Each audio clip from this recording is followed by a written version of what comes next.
जय श्री कृष्णा। राधे राधे दोस्तों, आप सभी को हार्दिक स्वागत है बातें ज्ञान की चैनल पर।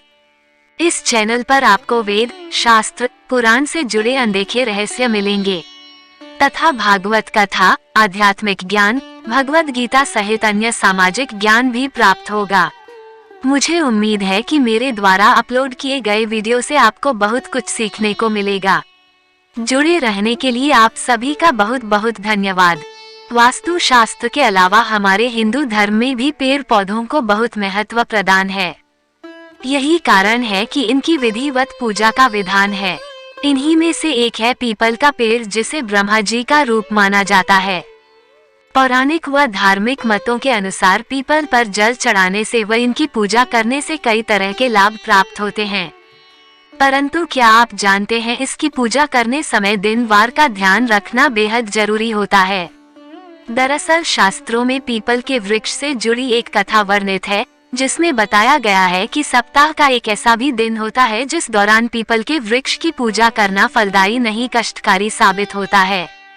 तो अगर आप जानना चाहते हैं कि कौन सा है वो दिन व क्या इसके पीछे की पौराणिक कथा, तो आगे की जानकारी को ध्यान से सुनिए और देखिए। पीपल के वृक्ष बारे में एक कथा प्रचलित है कि एक बार माता लक्ष्मी और उनकी छोटी बहन दरिद्रा श्री विष्णु के पास गई और उनसे बोली, हमें कहीं तो रहने का स्थान दो। तब भगवान विष्णु ने उन्हें पीपल के वृक्ष पर वास करने को कहा। इसलिए पीपल पर जल चढ़ाने से धन संपदा की परेशानी दूर हो जाती है। तो वहीं रविवार को पीपल की पूजा नहीं की जाती, क्योंकि जब विष्णु भगवान ने माता लक्ष्मी से विवाह करना चाहा तो लक्ष्मी माता ने मना कर दिया था, क्योंकि उनकी बहन दरिद्रा का विवाह नहीं हुआ था। दरिद्रा के विवाह के उपरांत ही वह श्री हरि विष्णु से विवाह कर सकती थी। उन्होंने दरिद्रा से पूछा वो कैसा वर पाना चाहती हैं? तो वह बोली कि वह ऐसा पति चाहती हैं जो कभी पूजा पाठ न करे और उसे ऐसे स्थान पर रखे जहां कोई भी पूजा पाठ न करता हो। तब श्री विष्णु ने उनके लिए ऋषि नामक वर चुना और दोनों विवाह सूत्र में बंध गए। अब दरिद्रा की शर्तानुसार उन दोनों को ऐसे स्थान पर वास करना था जहां कोई भी धर्म कार्य न होता हो। ऋषि उसके लिए उसका मन भावन स्थान ढूंढने निकल पड़े, लेकिन उन्हें कहीं पर भी ऐसा स्थान नहीं मिला। दरिद्रा उनकी प्रतीक्षा में विलाप करने लगी और यहाँ श्री विष्णु ने दोबारा लक्ष्मी के सामने विवाह का प्रस्ताव रखा तो लक्ष्मी जी बोली, जब तक मेरी बहन की गृहस्थी नहीं बसती मैं विवाह नहीं करूंगी। धरा पर ऐसा कोई स्थान नहीं है जहाँ कोई धर्म कार्य न होता हो। उन्होंने अपने निवास स्थान पीपल को रविवार के लिए दरिद्रा व उसके पति को दे दिया। इसलिए हर रविवार पीपल के नीचे देवताओं का वास न होकर दरिद्रा का वास होता है। यही वजह है कि इस दिन पीपल की पूजा वर्जित मानी जाती है।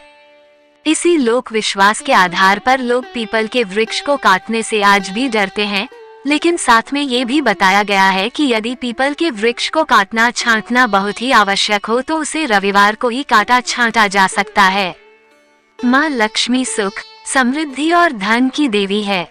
जब लक्ष्मी माता का व्रत किया जाता है तो लक्ष्मी माता की कहानी सुनकर व्रत पूर्ण किया जाता है। लक्ष्मी माता के व्रत को वैभव लक्ष्मी व्रत भी कहा जाता है। वैभव लक्ष्मी व्रत शुक्रवार के दिन रखा जाता है। इस व्रत को स्त्री या पुरुष कोई भी कर सकता है। लक्ष्मी माता का व्रत रखने से सुख, समृद्धि और धन की प्राप्ति होती है।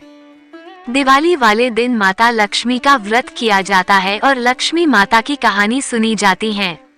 ऐसी मान्यता है कि इस दिन माँ लक्ष्मी पृथ्वी पर विचरण करने आती है।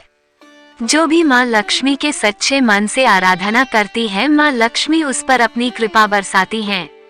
दिवाली वाले दिन कई लोग व्रत रखते हैं और शाम के समय विधि विधान से व्रत खोलते हैं और लक्ष्मी माता की कहानी सुनी जाती है। तो आइए जानते हैं लक्ष्मी माता की पावन कथा। एक गांव में एक साहूकार रहता था। साहूकार के एक बेटी थी। वो हर रोज पीपल सींचने जाती थी। पीपल के वृक्ष में से लक्ष्मी जी प्रकट होती थी और चली जाती। एक दिन लक्ष्मी जी ने साहूकार की बेटी से कहा, तू मेरी सहेली बन जा।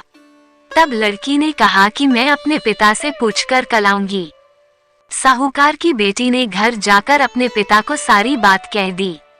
तब उसके पिताजी बोले, वह तो लक्ष्मी जी हैं, अपने को और क्या चाहिए, तू लक्ष्मी जी की सहेली बन जा। दूसरे दिन वो लड़की फिर गई। तब लक्ष्मी जी पीपल के पेड़ से निकलकर आई और कहा सहेली बन जा। तो लड़की ने कहा बन जाऊंगी और दोनों सहेली बन गई। लक्ष्मी जी ने उसको खाने का न्योता दिया। घर आकर लड़की ने माँ बाप को कहा कि मेरी सहेली ने मुझे खाने का न्योता दिया है। तब बाप ने कहा कि सहेली के जिमने जायो पर घर को संभाल कर जाना। तब वो लक्ष्मी जी के यहाँ जिमने गई तो लक्ष्मी जी ने उसे शाल दुशाला ओढ़ने के लिए दिया, रुपये दे, सोने की चौकी, सोने की थाली में 36 प्रकार का भोजन व्यंजन करा दिया। जिम कर जब वह जाने लगी तो लक्ष्मी जी ने पल्ला पकड़ लिया और कहा कि मैं भी तेरे घर जिमने आऊंगी। तो उसने कहा आ जाओ। वह घर जाकर चुपचाप बैठ गई। तब बाप ने पूछा कि बेटी सहेली के यहाँ जिम कर आ गई और तू उदास क्यों बैठी है? तो उसने कहा पिताजी मेरे को लक्ष्मी जी ने इतना दिया, अनेक प्रकार के भोजन कराए, परंतु मैं कैसे जिमाऊंगी? अपने घर में तो कुछ भी नहीं है। तब उसके पिता ने कहा कि गोबर मिट्टी से चौका लगाकर घर की सफाई कर ले, 4 मुख वाला दिया जलाकर लक्ष्मी जी का नाम लेकर रसोई में बैठ जाना। लड़की सफाई करके लड्डू लेकर बैठ गई। उसी समय एक रानी नहा रही थी। उसका नौलखा हार छील उठा कर ले गई और उसके घर वह नौलखा हार डाल गई और उसका लड्डू ले गई। बाद में वह हार को तोड़कर बाजार में गई और सामान लाने लगी तो सुनार ने पूछा कि क्या चाहिए? तब उसने कहा कि सोने की चौकी, सोने का थाल, शाल दुशाला दे दे, मोहर दे और सामग्री दे, 36 प्रकार का भोजन हो जाए इतना सामान दे। सारी चीजें लेकर बहुत तैयारी करी और रसोई बनाई। तब गणेश जी से कहा कि लक्ष्मी जी को बुलाओ। आगे आगे गणेश जी और पीछे पीछे लक्ष्मी जी आई। उसने फिर चौकी डाल दी और कहा सहेली चौकी पर बैठ जा। जब लक्ष्मी जी ने कहा सहेली चौकी पर तो राजा रानी के भी नहीं बैठी, किसी के भी नहीं बैठी, तो उसने कहा कि मेरे यहाँ तो बैठना पड़ेगा। फिर लक्ष्मी जी चौकी पर बैठ गई। तब उसने बहुत खातिर की। जैसे लक्ष्मी ने करी थी वैसे ही उसने करी। लक्ष्मी जी उस पर खुश हो गईं। घर में खूब रुपया एवं लक्ष्मी हो गई। साहूकार की बेटी ने कहा मैं अभी आ रही हूँ, तुम यहीं बैठी रहना, और वह चली गई। लक्ष्मी जी गई नहीं और चौकी पर बैठी रहीं।